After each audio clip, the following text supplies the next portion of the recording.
पुण्यातील श्रीमंत भाऊसाहेब रंगारी गणपती ट्रस्टचे विश्वस्त उत्सव प्रमुख आणि युवा उद्योजक पुनीत बालन यांनी यंदा डीजे मुक्त गणेशोत्सवाचा संकल्प केलाय। काही वेळापूर्वीच रंगारी भवनात असलेल्या गणेश मूर्तीची आरती संपन्न झाली। त्यानंतर रंगारी भवनाजवळून मिरवणुकीला देखील सुरुवात झाली आहे।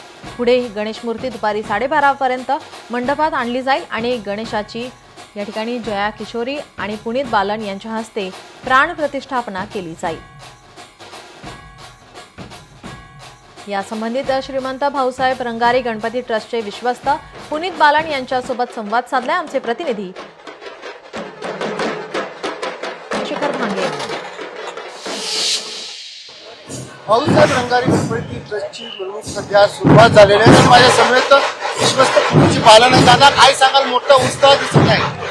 ज्या वर्षभर ज्या गोष्टीसाठी आम्ही आतुरतेने वाट बघतो ते गणेश चतुर्थी, गणेश उत्सव, आणि आज आपण पाहिलं तर आपला लाडका बाप्पा हा आता पारंपरिक रथावर विराजमान झालाय। काही क्षणातच आता मिरवणुकीची सुरुवात होईल आणि 12:30 जया किशोरी यांच्या हस्ते प्राण प्रतिष्ठा स्थापना होईल।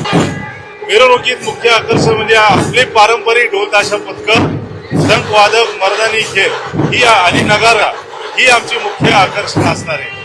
आम्ही धार्मिक परंपरा आणि पावित्र्याला जपून संस्कृतीला शोभणारा गणेशोत्सव आम्ही साजरा। मराठी क्षेत्रातले कलावंत हे दरवर्षी पहिल्या त्यांची गणेश उत्सवाची सुरुवात त्यांची श्रीमंत भाऊसाहेब रंगारी गणपतीच्या प्रति सेवा अर्पण करूनच होती।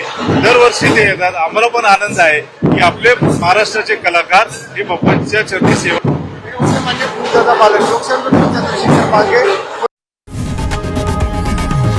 लोकशाही मराठी ऐका, पहा, जागरूक रहा।